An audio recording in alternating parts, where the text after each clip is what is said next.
Being a belt collector, you get asked a lot of questions. Stuff like, what's your favorite? How many do you have? What's the next belt that you want? Do you have, and then they insert whatever belt they're thinking of. About all those questions, it always seems to hit it a little different when they say, why do you have two of those? Let's get to it.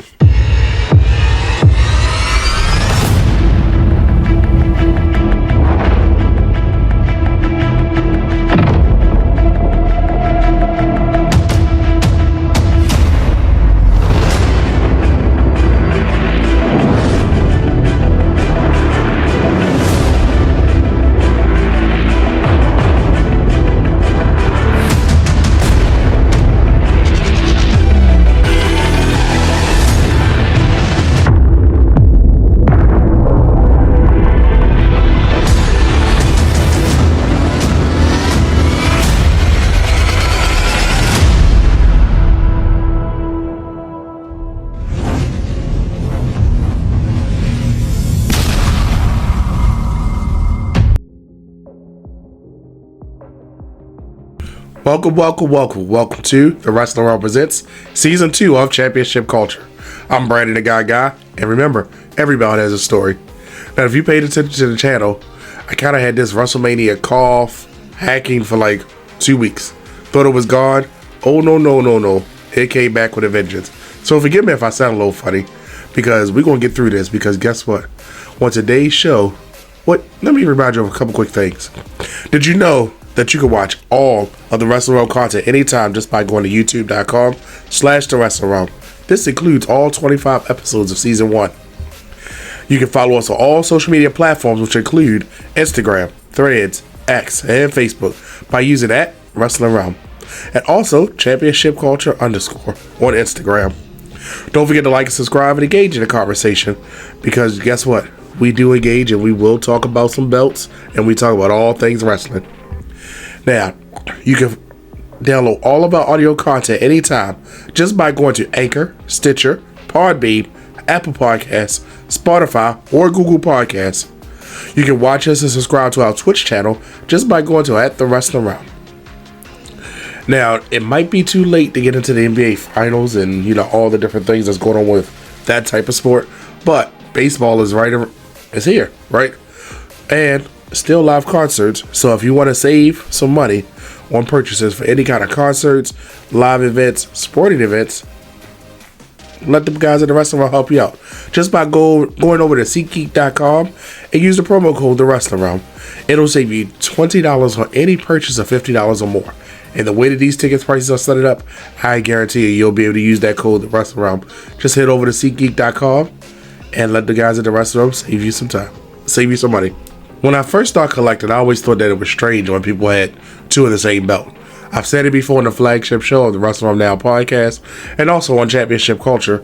There's a guy in Championship Belt Bros on Facebook that actually has every version of the big gold. And at first I was like, well, that's kind of weird. Why would you need more of the same belt? But as I got more and more in depth into belts, I realized that's actually pretty cool, because he has every version that you could think of, and I've said it before, the version that you want may not be the one that you remember. So that's a good point of reference for today's show. Today we're going to talk about seeing double. And of course, some of the most common reasons that people have two of the same belts are there might be a version 1, 2, or 3 of it. There might be something as simple as a logo change. Like on the unboxing video, I unboxed the WWE NXT UK Championship. Already had one, but the difference is one had the WWE logo in the middle, the other one had the NXT logo in the middle. Same exact belt other than that, besides they just swapped logos. Now, another big reason is the strap color. We all remember when Moose brought back the TNA World Championship and TNA World Heavyweight Championship, and it had a white strap. Because we often ask, does the strap matter? Check out that episode of Season 1 of Championship Culture. And another reason is it could be a name change to a belt. AEW did it with the International and All Atlantic Championship. Same exact belt, changed the name. But in my opinion, they're two different belts. Just like when TNA did it with the TNA Legends title, then it became the Global title, the television title, you name it, that belt had so many different names. And they just kept changing the name on the belt. But does that constitute me wanting to have multiple ones of that belt? No. But let's talk about some of the standout ones in my collection that we actually can see.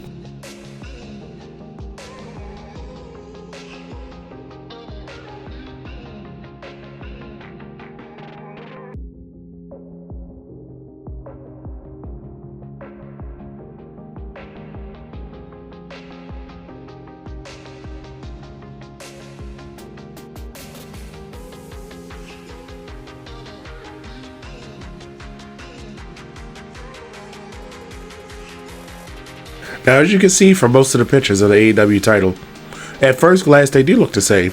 There are subtle differences with it. And I believe we're either up to version 3 or version 4 of it now, with Samoa Joe introducing the side plates and Swerve Strickland keeping the side plates. But these versions of the belt are outstanding.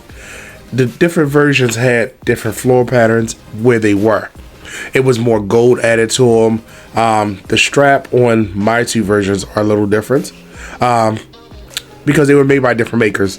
Oftentimes when you go to a maker, they will use what they can find by Googling or what you send them, and that's what they make. And that becomes the mold for them to be able to do it. They don't have the original mold like AEW would have to be able to reproduce that belt. They go based upon it, they do the sketching, they do it, and then they reproduce the belt based upon what was sent. So a lot of times you might see subtle differences, like in mine where the world has a different font or champion has a different font, because on version 1 or version 2 it was written a little different. And the wideness of it, the version right before Samoa Joe changed it to the side plate version, it was a little wider. And it was on record with saying Kenny Omega was carrying a replica because the actual real one was too heavy for him. I 100% understand why WWE doesn't do stacked belts anymore.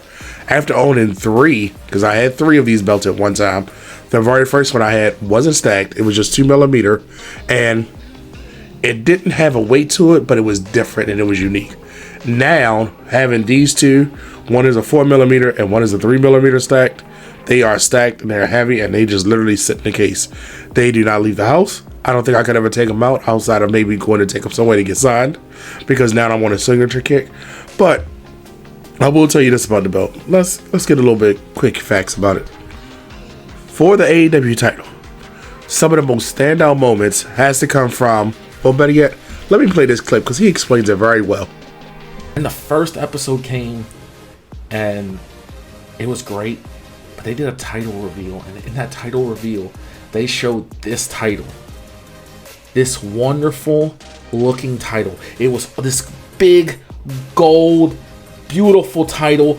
The lettering was awesome, the engraving was beautiful, and it gave me this hope, because I looked at that title and I said that title is going to hold prestige. That title looks like something that people actually want. It didn't seem like a big branding. It didn't look like a big old toy that they sell in the supermarket. It was something that looked like it came from a Japan or a Mexico where wrestling was loved. And I feel like in Americas we were lacking that.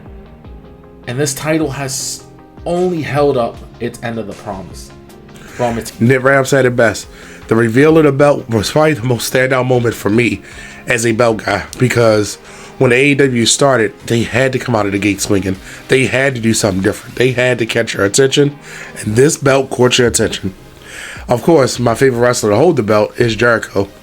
Not this version of Jericho, the beginning of the AEW version of Jericho. That might be for a later show. Just hold on to that.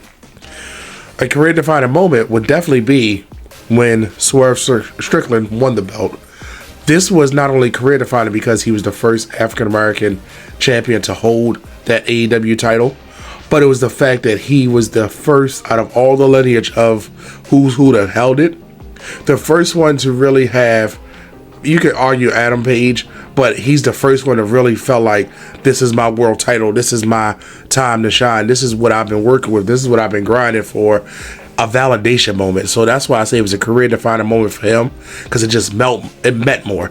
He kicked, clawed, scratched, got to the top, and now he's going to maintain his position, and he's showing it. Some of the matches to watch, I might get slack for this, but I'm gonna say this: Kenny Omega versus Christian. I know the first one was for the Impact World title and the second one's for the AEW title. They were both equally good, different stakes, great matches. Daniel Bryan versus MJF, the 60-minute Iron Man match. I feel like we could have watched the whole pay-per-view of that match. MJF definitely surprised me on that match. And, of course, Hangman Adam Page and Kenny Omega. The thing about that rivalry, it lasted from the start of AEW. And to know the history of those two and see it get down to that moment, they were telling a story, and that's one of the matches to watch. Arguably, some of the best looking belts in the business have come from New Japan. The IWGP Intercontinental, IWGP United States, IWGP Heavyweight version 3, version 4 are some of the best looking belts, and they just look prestige when you first see them. So of course, when it was time for me to get, start expanding into that market of those type of belts, of course I went to a maker and had one made. Let's take a look at the two I have.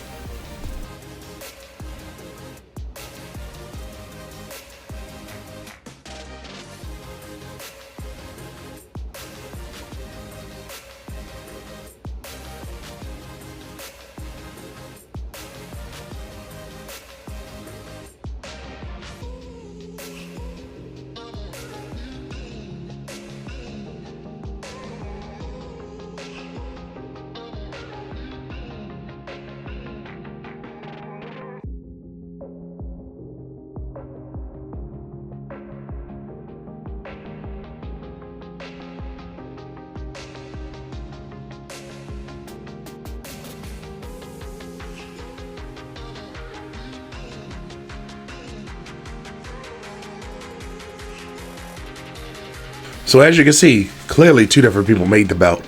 One has a darker red strap, the other one has a lighter one. But ironically, the first one I had the darker red strap. They both have star indentations on the strap, which are kind of unique to that belt, because I love the fact that when you saw it and, they would set it up on for the press conference when the wrestlers were, you could see the indentation of the stars. So I thought it was kind of cool. But when I first got the darker one, I kept saying, I kind of want one that has a lighter strap. Now, don't get me wrong. That first one is 4mm stacked, which I learned my lesson very quick. Don't ever get 4mm stacked, even if it's only double layer. That thing is massive. The center plates are clearly different, where the lighter red strap seems to be more ring accurate. It has a wider base to it, unlike the other one, which is more oval. And if you ever look at some of the pictures where the wrestlers holding it, it looks like it was bigger than the IWGP version 4, which was the world title at the time. Clearly bigger than the IWGP Intercontinental title. But when you look at it, it made you pay attention to it. You could tell, okay, that's a United States champion. But that might be a United States heavyweight champion. It kind of tricked your eyes, because if you saw any pictures of Wrestler A holding the US and Wrestler B holding the version 4, you kind of felt like the US was a bigger deal. Only thing that changed your mind was a red strap. Red straps don't normally equate to a world title. It usually means a secondary title. Hence, we've seen that with the NWA television title or the Arn Anderson belt. Red belt behind me, tag team belt. The Wrestling Realm belts, they're the second version of those belts. Look, tag team belt as well. So a red strap usually kind of throws you off, thinking that it's the major title for that promotion. But let's get into some tidbits about this belt. Some of the standout moments, or one of the standout moments, is when the belt was destroyed. It hurt my heart to see that, but I understood it was a storyline. When I say a standout, I think the whole world kind of shocked, was like, oh, what's going to happen to this belt? Favorite wrestler to hold it, hands down, was Will Ospreay. It's something about when he held that title, he had an extra grit to him. He had something different. He really wanted you to know that this belt was important. Most important wrestler to hold it, Kenny Omega. He was the first. Kind of was like the standard bearer. Like, if it wasn't Kenny to debut it, Kenny Omega to win it, who better than him to show, former champion and everything else in New Japan. They'll give him the first belt and an American audience that would recognize him. Career defining moment. I would have to say when Lance Archer won it, because I thought this was going to usher in that fact of Lance Archer has always been a dark horse, and I think that we as wrestling fans always wanted to see him push to the top, because he checks a lot of boxes. And when he got this belt, I was like, oh, this might be what we need. Of course, injuries might have happened, different things happen, traveling, COVID, all of those things. But Lance Archer was definitely a career-defining moment. And any matches to watch, I'm going to just say this. Kenny Omega, Will Ospreay, Jay White. Put that into YouTube, put IWGP United States title, and put any of those combinations in. Does not disappoint. All of those matches were high intense, high impact. They actually felt like they were a bigger deal than some of the other matches on the card. When you look back at the history, I just remember seeing Kenny Omega and Jay White look like they almost wanted to kill each other. And to the point I was like, oh, they could have went another 10 minutes. They could have went another 20. And every time they got into the ring, he showed you who Switchblade was and who the cleaner was. Every bout has a story, and there's a story behind, well, one of the two. Like I said earlier, I had 3, gifted 1, and I think having 2 just might be a little overkill. But gotta make a decision. But I'm gonna tell you this about this belt. The reason I have it because Jericho was my favorite wrestler for years. That'll get into it another time. And when he was the first wrestler to hold it, I feel like Jericho was, the right person at the right time to hold this belt. So of course, I had to get it because I was a Jerichoholic. Been a Jerichoholic for years. When he held the belt, it just felt like it fit. If it wasn't for Impact Wrestling going back to TNA and debuting those beautiful belts, I would still say AEW had the best looking world title. Everything about this belt just screams champion. It has bling, it has gold, it has silver, it's reflective, it looks good on TV, it looks good around the waist of anybody that holds it, it looks good over the shoulder of anybody. The 5-plate design just works. Everything about this belt just screams, I need to have it. So of course the first version I had was kind of like I jumped on a bandwagon with everybody else because AEW wasn't selling them. So I said, okay, let me get a maker to make them. Decent on the first one. Second one, way too heavy. This one, got it at a deal, so I couldn't pass it up. Still a little heavier than what I want, but the strap is a little bit more accurate. You can see the gold floor pattern, which is more accurate towards the TV version. And gotta say, it's a good looking belt. You usually only get one story, but today you're gonna have 2. So every belt has a story, and here's the story behind this one. How do you not just fall in love with this belt? Everything about it just screams, look at me, look at me, look at me. So of course, when Kenny Omega was the first one to win it, I remember saying, oh, let's see what he's gonna do with this belt.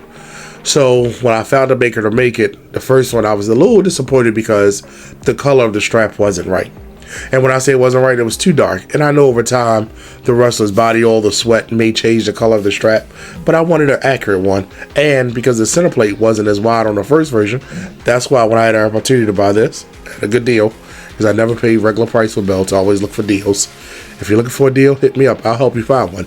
Because trust me, some of these belts out here, look how gorgeous this belt is. Everything about it just screams, wow. The side plates, the craziest part about this belt, being a belt guy, this could actually be a main plate. Think about it. If you saw this as a main plate somewhere and it had other side plates, not a bad idea. Same thing for this one. Yeah, they're a little bit smaller, but look at the difference in the floor pattern for each side plate. Why wouldn't you want to see a main plate with this? And of course, for the super producer, gotta talk about the tip. Had to have a tip on the latest one, but I will tell you, this belt caught my eye from the beginning. The matches did nothing but put the icing on the cake. So there you have it. There's the story behind these 2 belts. Don't forget you can follow Championship Culture on Instagram on Championship Culture _. Don't forget to follow us on all social media platforms at The Wrestling Realm or Championship Culture. Tune in every Wednesday at 10:30 p.m. for the flagship show, The Wrestling Realm Now podcast. We broadcast on YouTube, Twitch, Twitter, Facebook, you name it, you can find us. And don't forget, tune in every Tuesday at 8 p.m. for Championship Culture, because guess what? Every belt has a story, and I can't wait to hear yours.